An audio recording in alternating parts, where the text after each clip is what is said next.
안녕하세요, 측진TV입니다. 오늘은 10가주 중 가장 많은 출연을 했던 포비 더 구스트왕에 대해서 얘기해 보겠습니다. 보시기 전에 좋아요 한 번씩 부탁드립니다. 포비 더 구스트왕, 포비 더 가문의 가주이며 탑에서 가장 유명한 파도잡이이자 저술가이다. 공방을 제외한 사람들 중 탑에 대해 가장 많은 것을 알고 있는 자일지도 모른다고 한다. 키는 183cm, 포지션은 파도잡이이며 현 랭킹 14위다. 이명은 고고한 파도인데 왜 이명이 이런지는 일화가 없다고 한다. 포비 더 구스트왕의 외모를 보고 유라시아 블로썸은 마치 고고한 옛 서적같이 생긴 남자지, 근데 막상 읽어보면 하품만 나오는 것도 똑같아 라고 정의를 내렸다고 한다. 구스트왕은 유라시아 블로썸과 연인 관계였지만 유라시아 앤 자하드 사건 이후로 갈라서게 된다. 앤 자하드가 유라시아 성을 가진 건 여자기 때문이다. 블로썸은 앤 자하드가 자하드의 공주가 되는 것을 매우 반대했다고 한다. 어떤 이유인지 모르지만 자하드의 공주 제도의 불합리함을 이미 알고 있었던 것으로 생각해 볼 수 있으며, 자신이 생각한 최악의 결과가 일어나자 구스트왕 쪽과 사이가 나빠진 것으로 생각해 본다. 구스트왕은 블로썸과 결별 이후 여러 여자를 곁에 두며 문란한 행보를 이어갔다고 한다. 구스트왕은 블로썸을 질투의 감정으로 싫어하는데 유라시아 블로썸은 신수를 다루는데 천재적인 재능이 있다고 한다. 구스트왕은 신수의 연구에 있어 선구자적인 역할을 했는데 실전 능력은 블로썸이 한 수 위였다고 한다. 이런 이야기는 구스트왕이 집필한 많은 저서들에서 자주 발견되는데, 블로썸은 최고의 파도잡이 중 한 명이지만 그녀가 당신들에게 가르쳐줄 수 있는 건 아무것도 없을 것이다. 왜냐면 그녀 자신도 자신이 신수를 어떻게 다루는지 잘 모르니까 라는 내용도 있다. 이 일화로 탑에서 잘난 사람이 더 잘난 사람을 질투하는 모습을 구스트왕이 블로썸 보듯이 한다 라고 비유하기도 한다. 그리고 이 말은 사이가 안 좋은 남녀를 비유하는 말로 쓰이게 된다. 블로썸이 신수로 직접 타격하는 타격형 파도잡이라면 구스트왕은 신수를 조작하여 전투와 생활을 돕는 보조형 파도잡이였다고 한다. 포비 더 가문의 남성들은 연구회라는 단체를 만들어 활동하는데, 연구회의 멤버가 되지 못한 가문의 남성은 쫓겨난다고 한다. 그래서 연구회의 멤버들은 쿤 가문의 선택된 자식들과 함께 악명은 물론 인기도 높다고 한다. 현재 둥지전투에 있는 라이벌릭도 연구회의 소속인 것으로 보인다. 밤의 참스승 러브가 원술사 포지션인데, 원술사가 되기 위해서는 구스트왕의 연구회에서 시험을 치른 후 포지션 자격증을 부여받아야 한다. 구스트왕은 공방과 긴밀한 관계를 유지하고 있다. 공방의 위대한 아버지 맥세스는 구스트왕과 가끔 만나서 얘기를 나눌 정도라고 하는데, 2부에 라디오처럼 보이는 수신기로 구스트왕이 대화를 하고 있는 사람이 맥세스인 걸로 추정하고 있다. 이런 공방과의 사이 때문에 구스트왕이 탑 밖으로 나가는 방법을 알고 있다는 소문도 돌았으며, 이 소문을 듣고 무렉 마지노가 탑 탈출 방법을 배우러 갔다가 대화 도중 머리가 아파서 나왔다고 하며, 무렉 마지노는 백년에게 내가 걔한테 배우는 것보다 숟가락으로 탑에 구멍을 내는 게 빠를 거야 라고 푸념했다고 한다. 구스트왕은 길잡이에 대한 연구에도 상당히 관심을 가지고 있었다고 하는데, 본인의 연구 대상을 빼앗기기 싫다는 학자로서의 독점욕 때문인지 연구의 단체에서 길잡이에 대한 연구는 금지사항이라고 한다. 이에 대해 길잡이의 순례길 중 하나인 죽음의 층에 대한 보안이 문제가 될 수 있어 금지사항이 됐다는 추측이 있다. 2부 337화 포비 더 가문의 전령의 발언을 보면 뭐든지 손에 넣을 수 있는 전지전능한 지성을 가졌다고 말한다. 라엘의 병을 눈빛으로 고쳤을 때처럼 손짓 한 번으로 라엘과 인질들을 데려오는 놀라운 능력을 보여준다. 탑의 모든 과학과 의학에 능통한 자라고 스스로를 칭하며 주술에도 능한데, 죽음의 층에 영혼의 방에 주술을 만든 장본인이다. 숨겨진 층에서 쿤 에드안에게 데이터 세상을 초기화시킬 수 있는 알약을 건네주고 라쿤밤의 성질을 찾아줬던 신수 반응액 등의 물건들을 제작하기까지 했다. 이 정도면 10가주 중 도라에몽 포지션을 담당한 것으로 보여진다.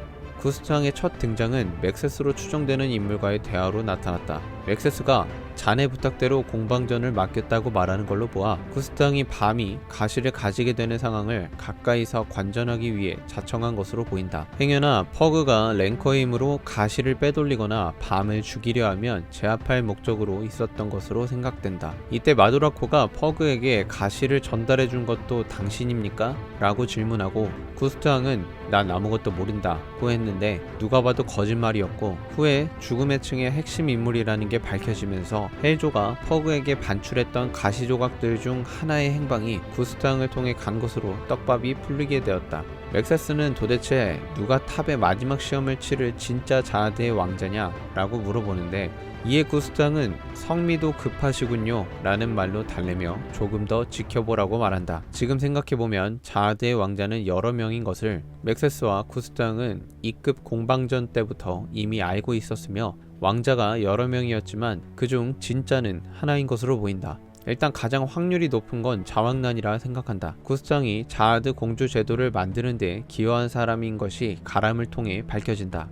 근데 가람이 말한 것들, 즉 흔히 알려진 이야기가 사실과 다른 점들이 너무 많았다. 탑의 공략을 후손에게 맡기기로 하였다는 것도 거짓이고 신부로 삼으려는 생각 자체가 없었으니 어떤 여자와도 자식을 만들지 못하는 몸이었다는 말도 거짓일 가능성이 높아졌다. 구스탕은 자아드 공주 제도가 최악의 결과를 낳을 것이라는 것을 알고 있었음에도 자아드에게 이 제도를 추천함으로 지구 사람들에게 쿤 에드안과 헨도보다 더한 쓰레기라는 평을 들었다고 한다. 자기 딸까지 죽음으로 밀어넣었다는 점이 더 최악인데 블로섬이 구스탕과 사이가 틀어지는 게 납득이 가면서 인성이 멀쩡한 십가주를 찾아보기가 힘든 이 상황에 블로섬은 그나마 정상이지 않을까라는 희망을 가져보게 되었다.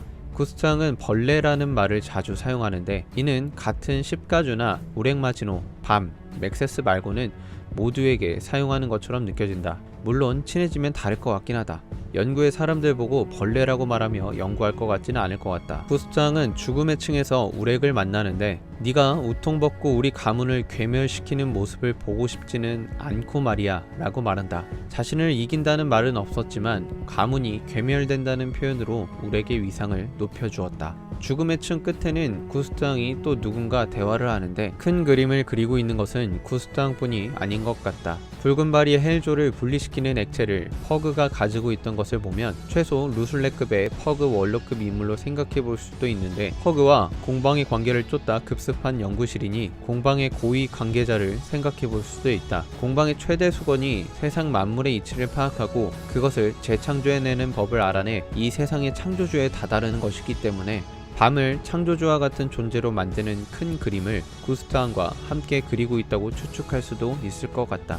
구스탕은 전화 내용 중 네가 키우고 있는 그 장기말에게도 선물을 줬다고 말한다. 장기말은 그냥 장기짝, 장기를 두는데 말로 쓰이는 나무 조각의 잘못된 단어인데 중국어 사전까지 뒤져보다가 즈마라는 단어를 찾았는데 뜻이 장기의 말, 두 번째 뜻이 일찍오라고 재촉하기 위해 보내는 사람의 뜻이 있다. 밤을 탑으로 힘차게 올리기 위해 쓰이는 장기말 정도로 라일이 쓰이고 있는 지금 신의 탑의 모습과 어울리는 해석이다. 그러나 웹툰 내에서는 크게 복선을 가진 단어는 아닌 듯하다. 예전 라일이 자왕난과 대화하기 전 자아드의 반지를 보고 무엇인지 파악하지 못하고 자왕난의 정체도 몰랐었지만 몇 화가 지나자 바로 자왕난이 홍등가의 왕자고 반지가 탑의 열쇠라는 사실을 알아버린다. 이는 라일이 퍼그의 고위 관계자와 소통해서 사실을 알아낸 것이고 그 고위 관계자가 구스탕과 통화한 인물과 동일한 것으로 추측해본다. 잠깐 관련된 이야기를 하자면 죽음의 층에서 나오고 난 후 폰세칼 이루레가 가주에게 직접 보고하고 지시받는 장면이 나왔는데 이 가주는 폰세칼 가주라기보단 유라시아 블로섬일 가능성이 높다. 엔 자아드 사건으로 자아드의 적대적인 감정을 가지고 있을 것으로 보이는 블로섬이 이루레를 통해 밤의 행적을 살피는 것뿐 아니라 숨겨진 층에서 찾아야 될 물건이나 만나야 될 사람이 있다고 말해준 것으로 보이지만 정작 숨겨진 층에서 이루레의 활약은 숙적을 처리하는 것 외에 별다른 것이 없었다. 현재까지는 블로섬도 구스탕의 큰 그림의 계획과 비슷한 움직임을 보이고 있다고 볼 수 있다. 물론 이루레가 말하는 가주가 블로섬일 때 한해서다. 구스탕은 숨겨진 층에서 자아드의 데이터를 밤이 이기지 못할 가능성도 생각하여 봄을 먹는 가오리를 투입시킨 것으로 보인다. 자아드 본인이 직접 개입하는 상황까지 예측한 것인지는 불명확하다. 결국 자아드의 왕명으로 몰살 대상 중 포비더 가문이 들어가게 되었는데 이는 아도리 자아드도 구스탕을 죽일 수 없는 현실을 생각해보면 가문 사람들의 씨를 말리라는 명으로 받아들일 수 있다. 하지만 부유성을 이끌고 다니는 것을 보면 이미 포비더 가문 사람들에 대한 정리가 끝난 상황으로 보이고 자아드와 십가문의 가주들에게 한 분열의 선언은 타이밍이 이전부터 치밀하게 준비되었음을 알 수 있다. 최근 둥지 전투에 나온 포비더 라이벌리 쿤이 어떻게 이 시국에 자아두근의 군단장으로 파견될 수 있는지에 대해서 논란이 많은데, 자아들을 추종하는 자아두근에 들어간 포비더 가문 사람들은 구스탕이 버렸거나 스파이 역할을 시키는 것일 수도 있다. 아무래도 시국이 시국인 만큼 라이벌릭이 목숨을 걸고 싸울 정도의 연출은 나오지 않을 것으로 보이며, 라이벌릭이 첩자라면 구스탕이 둥지 전투에 대해서도 신경 쓰고 있다는 생각을 해볼 수 있다. 구스탕은 라일이 가진 봄을 먹는 가오리를 보며 내가 원하는 것을 모두 가져와 주었다 벌레들이여 라고 말하는데, 이때 자악난의 적색 사만의 반지와 자아드의 팔찌가 나온다. 하지만 자신에게 선물 3가지를 가져왔으니 라일이 원하는 것을 3가지 들어주겠다고 말한다. 라일이 하이라와 함께 텔레포트 될 때의 장면을 보면 팔찌로 추정되는 것을 하나 더 가지고 왔는데, 숨겨진 층 어디에서 이 보물을 찾았는지 알 수가 없다. 추측하기로는 쿤 에드안의 데이터 팔찌 아니냐고 하지만 추측의 근거가 되는 장면이 없으며 큰 떡밥으로 남아있다. 강력한 쓰레기급의 인물인 구스탕이 아를렌과는 잘 맞았지만 그이는 최악의 인간이라고 평가했었던 것도 하나의 큰 떡밥이다. 구스탕의 인성으로도 최악이면 그이와 구스탕 사이에 별개의 큰 사건이 있었던 것으로 보인다. 2부 258화 후기에 따르면 구스탕은 전체 스토리에 굉장히 영향력이 있는 존재고 전체 줄기의 흑막이라고 볼 수 있는 캐릭터 중 하나라고 말한 것을 보면 구스탕이 그리고 있는 큰 그림이 밤이 걸어가는 길과 충돌할 가능성이 높아 보인다. 이상 포비더 구스탕에 대한 리뷰를 마치겠습니다. 내용 정리하는 데만 2시간 걸린 듯 하네요. 재밌게 보셨다면 좋아요 한 번씩 눌러주시고 관련된 내용들에 대한 생각을 댓글로 자유롭게 나눠주세요. 감사합니다.